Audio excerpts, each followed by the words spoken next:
Hello and welcome back to The Room, where last episode we finished the second chapter of the game, and today we will be playing through the third chapter of the game, where we are going to be tackling our third puzzle box. There's a lot to this puzzle box, seemingly infinite places to start, but we are going to start right down here, because we put in the eyepiece, you'll see this little thumbprint right here. So what happens if we slide this over to the left? It reveals a switch. So what happens if we pull the switch? Oh, would you look at that? We have a little note to read. July 15th, my research into the null element continues at pace. Given the nature of its origin, I am increasingly convinced that it is somehow tied to my very soul. Its properties are becoming clear. It derives a colossal energy from somewhere. I have fashioned a device through which to channel and focus it, but I am fearful of further experimentation. I lack the understanding to control it. But more importantly, we also found this puzzle box right here. So let's take a look, and the way this works is we can rotate this circular piece. We want to reset it back to standard because it's going to be important in a second. And we also have the ability to move this ball along the lines. So the goal here is to get this ball from the starting position to the end right over here. Here's how you do that. First thing you want to do is slide the ball all the way to the end of this line right here. Then you want to rotate the circular pattern. As I said, you can rotate it like this, so that the ball is lined up with the top part right here. Then move the ball to the end of this line so that it touches this part. Then you want to rotate this again so that it lines up with, the ball lines up with this line. Move it to the end of this line, and then you want to stop it right here. Don't move it to the end like here. You want to stop it right on the edge of the circle, and then rotate it again. Bring it down here. Move the ball to the end of this series of lines right here. Rotate this one more time. Slide the ball to the end of the line. Rotate it again, and here we are. We have brought the ball to the end. And now, as our reward, we have been given an ordinary key. What are we going to do with this ordinary key, you may ask? First, we're going to back out again, and we're going to head over to this safe, or little dial right here. We're going to put the key in the hole right here, turn it around, and now we have been given access to this thing right here.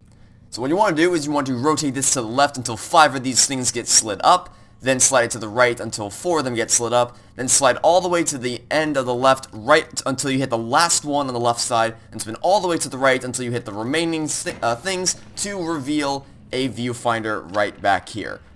Now, we still have this photo from before, so what we're going to want to do is put the photo in the slot right here, and then you also want to make sure you pick up this small square peg. It's going to be important later. Now that the photo's in position, you want to put on the eyepiece and double-click this the lens right there.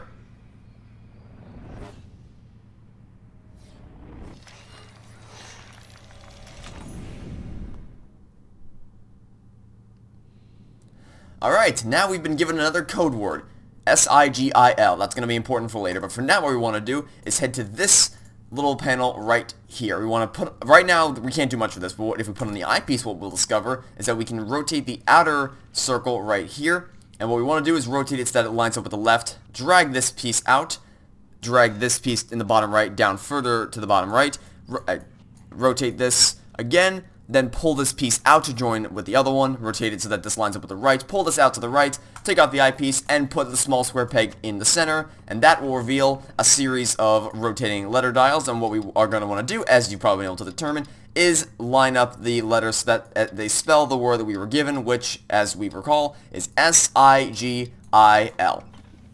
And upon doing that, we are going to be given another note and a bright blue crystal emanating a strange light. So let's read the note. July 29th, a new discovery has shaken me to my core. To investigate the refractive properties of the null element, I fashioned lenses from it. To wear one is troubling and exhausting in equal measure, and I am shown visions that are beyond my comprehension. The visions turn darker the deeper into the earth I go. I have relocated my study to the North Tower. I can no longer visit the wine cellar. And so now that we have this crystal, what we're going to want to do is rotate around even further till we arrive at this part right here. No, not there. You want to put the blue crystal down here so that it slides in like so. Now we want to spin this all the way to the left to make the beam of light as clear as it can possibly be. Then pick up this tiny weighted flywheel, which we now have in our possession, and if we back out, we're going to go over to this little hole right here, put this in place to cause it to spin around. And now we can pull out this drawer to get our hands on some sort of device for reflecting light. And also, if we click on this little button right here, we're going to get our hands on a hexagonal piece of map. That's going to be important for later. But for now, what we're going to want to do is we're going to use this to our advantage. So, let's back out, spin our way back over to the beam of light that we created earlier, and we're going to put this piece right in here to cause a stream of light to go all throughout the box and reveal a little timer up here. Alright, so pushing each of these buttons initiates two separate time challenges. We're going to start with the left button. So when you hit the left button, you want to immediately back out, spin your camera all the way around here, push this button before the timer runs out, then rotate to the left some more to hit this button right here. And then you want to rotate again to the left, and you will see a key right here, a brass key with multiple folding parts. You have to do all those steps before the timer runs out, and hitting a button will reset the timer. Alright, that's the first time challenge. Let's do the second one. So we're going to hit the right button. Again, we want to spin immediately to the right to find our button right here. Back out, spin to the right. No, don't go there. Don't back out. Okay, spin to the right, hit this button, back out again, and then spin to the right. And this time, we're going to get our hands on a star-shaped piece of map. So now we have a hexagonal piece and a star-shaped piece, both of which will be incredibly important later. Now what we're going to do is back out, and with the brass key, we're going to go over here and try to put it in the hole. So as you can see, if we put it in by default, it won't work. And that's because this is another one of the keys which we can manipulate the individual pieces. We have a lot of pieces to rotate, so let's get started in figuring out how this is going to work. The first thing we're going to want to do is put this piece all the way at the top, like so. Then we want to put this piece towards the right, and then we want to put this piece over on the left, and every other piece is completely inconsequential, so we can hide them in the handle of the key right here, and put it into the hole. And it will reveal another small reflecting device. You can probably guess where this goes. We are going to back out, go over to where we put in the other reflecting device, and attach this to the other side of it, like so. And doing so is going to reveal a little bit of a puzzle-like minigame that we're going to partake in. So right now we can't really see anything, but if we put on the eyepiece, we can see that the beam of light is actually shining into this little room. So we want to slide this bottom reflector so that the light bounces off the left one right here. Slide this down so that the beam of light reflects not off the bottom one like this, but off the top one like this. Then slide this to the left so that it reflects not off the left one like this, but off the right one like that. And doing so will solve the puzzle. And this is going to give us our final piece of the map right up here.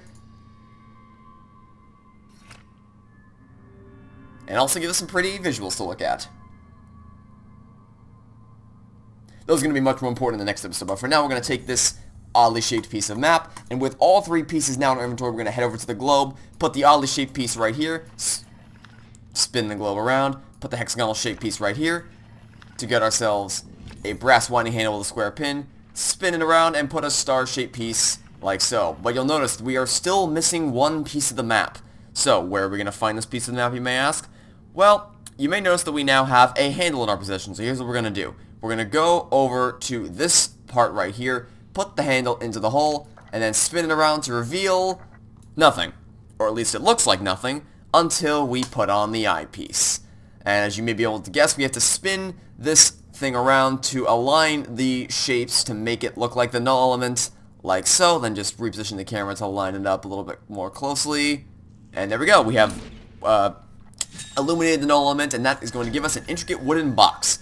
So what we're going to want to do is open this up, or in our inventory, rotate the camera around to the bottom, line up this plus sign in the center with the arrows on the side, and that is going to expand the flaps of the wooden box, and this means that we can now place it in the spot which it officially belongs in, which is right up here, because you'll notice the shape that the box is now in perfectly matches this. Let's put it in, and this is going to reveal a telescope.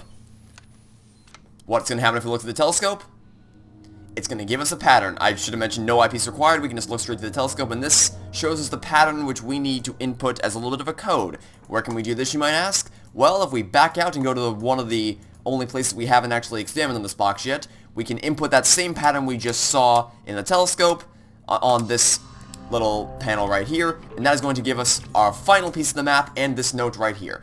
August 9th. The circle were right all along. How can I have been so blind? I have discovered a passage in their scriptus nocti, an incantation lacking the energy source to drive it. Well, I have such a source. This night I summon Astaroth, whom the Babylonians call Ishtar, prince of accusers and inquisitors, and he who can discover all secrets. Once correctly bound, all knowledge of the null element can be mine. I can barely contain myself. There is so much to prepare. We're zeroing in on the end here. Now, let's take the final piece of the map, put it in right here. And that is all 4 pieces put in, which is now going to give us the ability to pull down on this handle right here. And that ends the chapter.